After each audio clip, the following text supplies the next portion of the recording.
ઓમ ગણેશ બહુ જ મહત્વપૂર્ણ વિષય ઉપર આજે સત્સંગ કરીશ અને આ વિષય તમે વધારે પડતો શેર પણ કરજો, ધ્યાનથી સાંભળજો અને ધ્યાનથી સમજજો. અને આ વિષય કે આ વિડીયો વિશે હું જરૂર તમને વિનંતી કરીશ, વધારે પડતો શેર કરજો.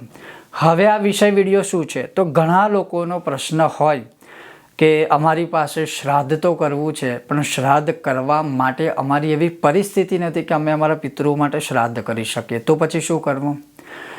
ઘણા લોકો બધી રીતે પરિસ્થિતિ સારી હોય, પૈસાવાન હોય, ધનવાન હોય, પણ એમના સંયોગ એવા હોય અથવા દેશકાળ પ્રમાણે એવી સ્થિતિમાં હોય કે શ્રાદ્ધ ના કરી શકે, તો શું કરવું?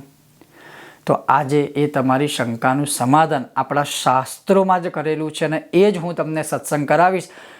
આ એવો પ્રયોગ છે કે જેમાં તમારે કશું કરવાની જરૂર નથી, તર્પણની જરૂર નથી, મંત્રની જરૂર નથી, સાધનાની જરૂર નથી, પિતૃઓ માટે વિશેષ બીજું કશું કરવાની જરૂર નથી.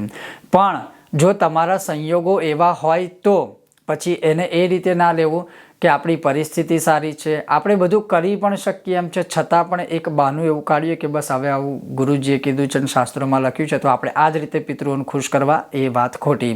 હવે શું સત્સંગ છે આજે હું તમને શ્રવણ કરાવીશ. જો તમને આ સત્સંગ વિશે વિડીયો પસંદ આવે, લાઇક કરજો, શેર કરજો અને ચેનલ પર નવા હોય સબસ્ક્રાઇબ કરીને ઘંટીનું ચિહ્ન દબાવજો. તો ચાલો સત્સંગ શરૂ કરીએ. હવે આપણા શાસ્ત્રમાં લખ્યું છે, પહેલાં હું તમને શ્લોક શ્રવણ કરાવું. જો તમે શ્લોક બોલી શકતા હોય તો શ્લોક બોલજો ને ના ફાવે તો ગુજરાતીમાં એનું અનુવાદ કહું છું, ખાલી એટલું તમારે કરવાનું છે.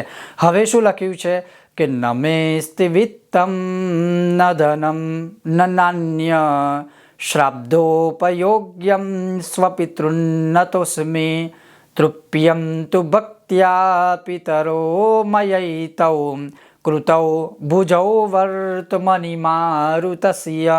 અર્થાત હે મારા પિતૃગણ, હે મારા પિતૃદેવો, મારી પાસે શ્રાદ્ધ કરવા માટે ઉપયુક્ત ધન નથી, ધાન્ય એટલે અનાજ નથી.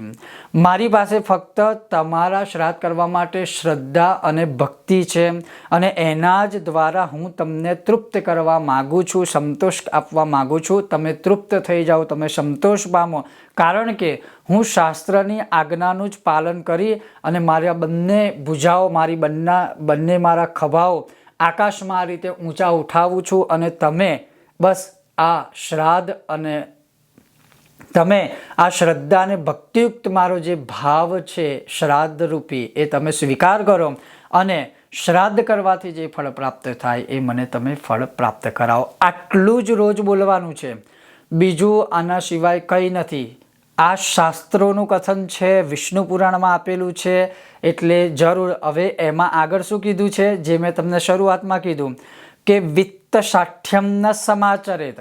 વિત્ત સાઠ્યમ એટલે જે 60 લોકો હોય એ મેં તમને કીધું ને કે ઘણા લોકો પછી એવું લઈ લે, ટેક ઇટ ફોર ગ્રાન્ટેડ જેવું કે ઓકે ગુરુજીએ કીધું, શાસ્ત્રમાં લખ્યું છે તો આપણે હવે આ જ રીતે મફતિયુંને કંજુસાઈ કરીને પિતૃઓને ખુશ કરી નાખીએ. એ રીતે ન થાય, એ રીતે દોષ લાગે, કારણ કે ઘણા લોકો આવું કરતા હોય છે.